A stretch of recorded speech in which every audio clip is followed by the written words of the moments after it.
In news overseas, U.S. President Donald Trump says the U.S. Navy will escort tankers through the Strait of Hormuz if necessary after shipping traffic halted in the key sea passage following Iran's threats to fire on ships. Mr. Trump also told reporters at the White House that everything's been knocked out in Iran.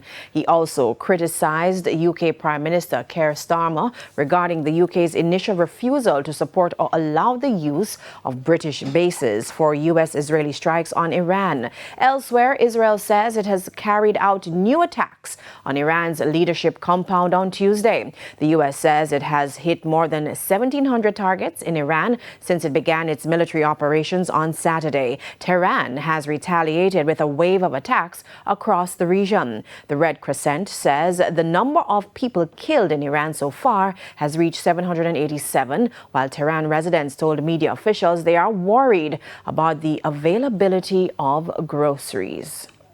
And I tell you what, Janella, this particular war in Iran has an impact on almost all facets of life in the world right now. And Spencer Darlington is here to tell us about that, because it's impacting on football, a footballer in that part of the world, Jamaica. Quite so, Dwayne.